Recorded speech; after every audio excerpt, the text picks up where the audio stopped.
Hello friends, नमस्कार। आप सभी का नर्सिंग एजुकेशन के इस यूट्यूब चैनल पर मैं एचआर चौधरी आपका हार्दिक स्वागत करता हूं। प्यारे दोस्तों, आज के इस वीडियो में हम बात करने वाले हैं ईएसआईसी के प्रीवियस मतलब ओल्ड पेपर के बारे में। ये पार्ट दोस्तों अपना जो है, ये पार्ट कितना रहने वाला है, ये पार्ट 4 रहने वाला है। पिछले जो 3 पार्ट है वो आपने नहीं देखे हैं तो जल्दी देख लीजिएगा ये वीडियो देखने के बाद। उनका सभी का लिंक मैं वीडियो के डिस्क्रिप्शन बॉक्स में दे रहा हूँ, वहाँ से आप देख सकते हैं। ठीक है दोस्तों, तो चलिए शुरू करते हैं और मैं इसकी अहमियत ही आपको बता देता हूँ। कुछ लोग क्या है, वीडियो स्टार्टिंग में देखते हैं, छोड़ देते हैं एक क्वेश्चन देखकर। दोस्तों 40 से 50% क्वेश्चन है वो रिपीटेड आते हैं ईएसआईसी में। ठीक है, बहुत आपको फ़ायदा होने वाला है इस वीडियो से, पूरा देखें और आपको पता भी लग सकता है कि किस तरीके से पेपर आते हैं। बाकी पूरे भारत की हर एक नर्सिंग और इस सभी प्रकार की तैयारी करने के लिए चैनल को सब्सक्राइब करें, पास में आ रहे बेल नोटिफिकेशन ऑल पर क्लिक करें। यदि आपने सब्सक्राइब पहले से कर रखा तो बेल आइकन पर आप क्लिक करोगे तो 3 ऑप्शंस आएंगे। सबसे ऊपर ऑप्शन आएगा ऑल, वहाँ पर क्लिक करोगे तो हमारे अपकमिंग वीडियोस की नोटिफिकेशन आपको मिलते रहेंगे। चलिए शुरू करते हैं बिना टाइम वेस्ट किए। टेलीग्राम को ज्वाइन करें, लिंक डिस्क्रिप्शन में दे रखा है। पहला क्वेश्चन मतलब कि 46 नंबर है। पिछले सभी क्वेश्चन 3 पार्ट में दे रखे हैं। पहला आज का क्वेश्चन है वो accommodation of access fluid in the intestinal space is called. दोस्तों जो फ्लूइड है किसके अंदर एक्युमुलेशन हो रहा है, इंटेस्टाइनल स्पेस मतलब आंतों के अंदर जो है तरल पदार्थ है वो एकत्रित हो रहा है, तो उसको हम क्या बोलेंगे, इफ्यूजन बोलेंगे, इन्फ्लामेशन बोलेंगे, स्वेलिंग, एडिमा। तो हम इफ्यूजन बोलेंगे। क्या बोलेंगे दोस्तों, इफ्यूजन हमारा राइट आंसर होगा ऑप्शन 1 नंबर वाला। ठीक है, चलिए नेक्स्ट क्वेश्चन की ओर मूव करते हैं और नेक्स्ट हमारा क्वेश्चन रहेगा अ लोकलाइज्ड अब normal dilatation of any blood vessels is called.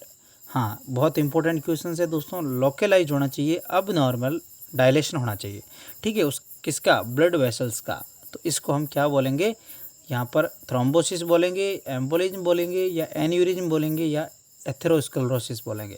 अब सबसे पहले एथेरोस्क्लेरोसिस के बारे में थोड़ा बात कर लेते हैं, फिर हम डायरेक्ट आंसर की ओर जाएंगे। एथेरोस्क्लेरोसिस मतलब ये आपकी जैसे आर्टरी है। ठीक है, धीरे धीरे आपके जो फैट खा रहे हैं, वसा कोई भी आप आइटम खा रहे हैं, इसका क्लॉट बन रहा है। ये जैसे 80% ब्लॉक हुई, 90% थोड़ी सी जगह बची यहाँ ब्लड जाने के लिए, तो इस कंडीशन को हम बोलेंगे एथेरोस्क्लेरोसिस। ठीक है, एन्यूरिज्म बोलेंगे किस कंडीशन को, आपका जो है लोकलाइज्ड अब नॉर्मल डायलेशन होती है उसको हम बोलेंगे एन्यूरिज्म। थ्रोम्बोसिस मतलब थ्रोम्बस बन जाना, एम्बोलिज्म मतलब थ्रोम्बस का टुकड़ा यदि टूट के ब्लड वेसल्स के अंदर जा रहा है तो एक एम्बोलिज्म बन सकता है, हवा की तरह गुब्बारा। ठीक है, तो सारी चीज़ें आई होप समझ में आ गई होगी। फिर भी नेक्स्ट क्वेश्चंस की ओर मूव करते हैं दोस्तों। हम क्वेश्चंस को आपको विद रैशनल बताने की कोशिश करते हैं तो पूरी चीज़ आपको समझने लायक है। बहुत इंपॉर्टेंट क्वेश्चन है दोस्तों। नेक्स्ट हमारा क्वेश्चन रहेगा the benign tumour of blood vessels is called. Benign tumour जो है ब्लड वेसल्स की, उसको हम क्या बोलते हैं, उसको बोलेंगे हेमंजियोमा बोलते हैं इसको। ऑप्शन हमारा जो बी है वो राइट आंसर हो जाएगा। इस तरीके से टर्मिनोलॉजी भी कभी कभार बहुत बार पूछी जाती है, तो आप लोगों को इस तरीके के क्वेश्चन को भी ध्यान से पढ़ना चाहिए ताकि आप कभी गलत नहीं कर पाओगे। चलिए नेक्स्ट क्वेश्चन से दोस्तों, हमारा नेक्स्ट क्वेश्चन इस तरीके से रहने वाला है। All of the following disorder are chronic obstructive pulmonary disorder, जिसको हम COPD बोलते हैं, एक्सेप्ट मतलब इसमें 4 डिजीज़ दे रखी है, जिसमें से सभी डिजीज़ है, 3 डिजीज़ ऐसी है जो कि COPD से रिलेटेड है और एक ऐसी डिजीज़ है वो COPD से रिलेटेड नहीं है। तो वो कौन सी है, वो है दोस्तों प्लूरल इफ्यूजन। बाकी एम्फाइसीमा, क्रॉनिक ब्रोंकाइटिस और ब्रोंकियल अस्थमा ये जो है COPD से रिलेटेड है, बाकी वो COPD से रिलेटेड नहीं है। तो बहुत इंपॉर्टेंट चीज़ें हैं, ध्यान रखना है। आप सोचते होंगे कि सिंपल क्वेश्चंस है, पर ऐसा कुछ नहीं है। जब सिंपल क्वेश्चंस आएंगे आप ज़रूर गलत करके आओगे। ठीक है दोस्तों, वीडियो को लाइक नहीं किया तो लाइक कर लें। लाइक के लिए पैसा नहीं लगता है, सब्सक्राइब के लिए पैसा नहीं लगता है, ज़रूर करें। हमें बहुत सारा मोटिवेशन मिलता है। आप लोगों के लिए बहुत सारे अच्छे से अच्छे कंटेंट लाने की हम फ्री ऑफ कॉस्ट तैयारी करते हैं। तो नेक्स्ट दोस्तों हमारा क्वेश्चन रहेगा vomiting of blood is called. Vomiting of blood vomiting के अंदर ब्लड आना, उसको क्या बोलेंगे, उसको बोलेंगे हेमेटेमेसिस। ठीक है, हेमोपटाइसिस मतलब आपका जो कफ है, कफ आप कफिंग कर रहे हैं, कफ के साथ कफ विथ ब्लड, तो उसको बोलेंगे हेमोपटाइसिस। ठीक है। मेलेना मतलब क्या होता है कि आपकी जो स्टूल है, स्टूल के साथ यदि कोई ब्लड आ रहा है, ब्लड का पार्टिकल, ब्लड का कुछ अंश आ रहा है, तो उसको बोलेंगे हम मेलेना, ठीक है। तो समझने वाली बात है कि एक एक क्वेश्चन में आपके जो है काफ़ी क्वेश्चन है वो राइट आंसर हो रहे हैं। नेक्स्ट दोस्तों क्वेश्चन रहेगा, the most universally accepted indicator of health status is. Most जो है एक्सेप्टेड, बहुत इंपॉर्टेंट क्वेश्चन है दोस्तों, रिपीटेड क्वेश्चन है, ये हज़ारों बार एग्जाम में पूछा गया है। आपको आंख बंद करके IMR का लिख देना, जहाँ भी इस तरीके का क्वेश्चन आता है। IMR अपने आप में देश के लिए एक हेल्थ इंडिकेटर के लिए बहुत इम्पोर्टेंट एक स्टेटस माना जा सकता है। तो यहाँ पर दोस्तों हमारा ऑप्शन राइट होगा इन्फेंट मोर्टिलिटी रेट।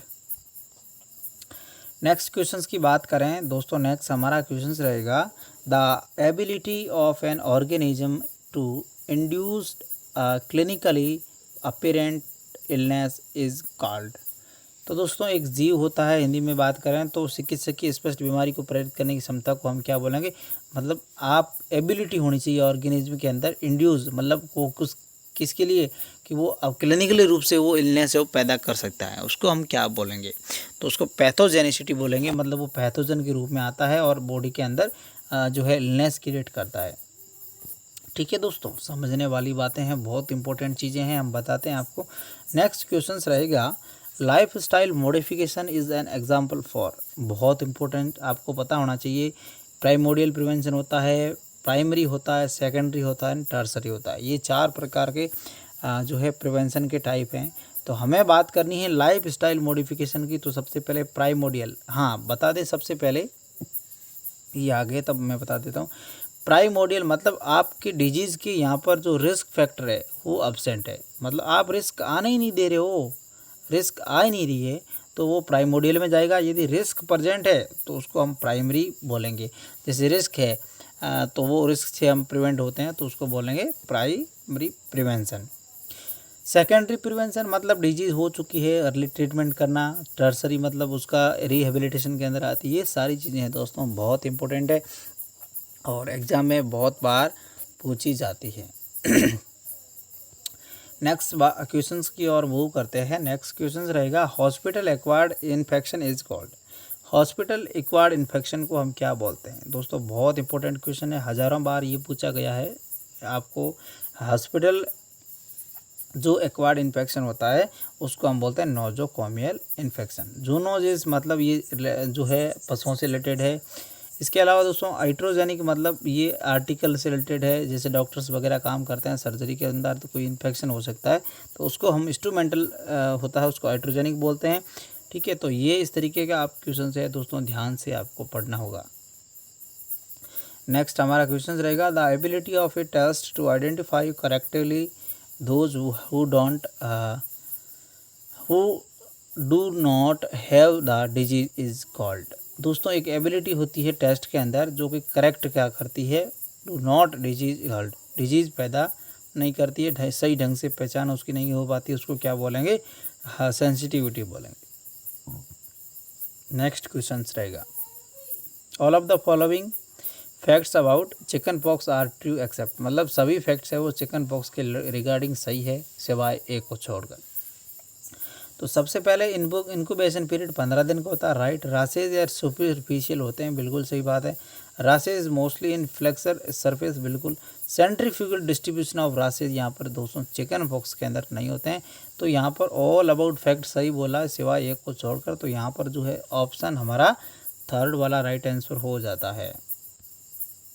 चलिए दोस्तों नेक्स्ट क्वेश्चन की ओर मूव करते हैं। नेक्स्ट क्वेश्चन हमारा रहेगा, the drug of choice for कीमोप्रोफाइलैक्सिस of cholera is. बहुत इंपॉर्टेंट क्वेश्चन है कॉलेरा का, इसमें पूछे तो आपको टेट्रासाइक्लिन बताना है। कॉलेरा में राइस वाटर स्टूल होता है, राइस वाटर स्टूल, और एक पीस सूप स्टूल होता है, वो किस में होता है आप कमेंट बॉक्स में करके ज़रूर बताएं, ठीक है दोस्तों। तो चलिए नेक्स्ट क्वेश्चंस की ओर मूव करते हैं। The minimum number of doses of tetanus toxoid given to a pregnant woman is.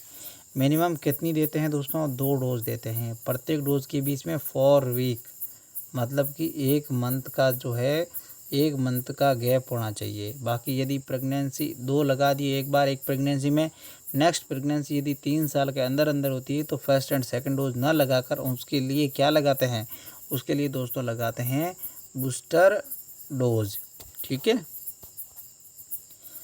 Next हमारा क्वेश्चन रहेगा the non modifiable risk factor for hypertension include all except, मतलब सिवाय एक को छोड़कर नॉन मॉडिफाइड रिस्क फैक्टर कौन से है। तो आपको पता होना चाहिए कि एज को हम मॉडिफाई नहीं कर सकते हैं, सेक्स को नहीं कर सकते हैं, जेनेटिक फैक्टर को नहीं कर सकते हैं, ओबिसिटी, यदि आपके अंदर मोटापा है, आपकी तौंद बढ़ चुकी है तो उसको हम कम कर सकते हैं, आपकी एज को कम नहीं कर सकते, आपके सेक्स को कम नहीं कर सकते, आपकी जेनेटिक फैक्टर्स को भी कम नहीं कर सकते। तो कहने वाली बात है कि एक्सेप्ट का क्वेश्चन है तो आपका राइट आंसर क्या रहेगा, डी राइट रहने वाला है। आज के सेशन का नेक्स्ट क्वेश्चन और लास्ट क्वेश्चन हम बात करेंगे sex ratio is defined as, sex ratio को कैसे डिफाइंड करते हैं। द नंबर ऑफ फीमेल पर 1000 मेल, 1000 मेल पर फीमेल कितनी है तो उसको हम सेक्स रेशियो बोलेंगे। जैसे कि 1000 मेल है उस पर फीमेल है वो 950 है तो सेक्स रेशियो ये माना जाएगा। ठीक है। तो बहुत इंपॉर्टेंट सेशन रहा आज का, हमें कमेंट बॉक्स में अभी कमेंट करके बताएं। बाकी सेशन जानने के लिए चैनल को सब्सक्राइब करें, वीडियो को लाइक करें। थैंक यू सो मच दोस्तों, मिलते हैं नेक्स्ट वीडियो में।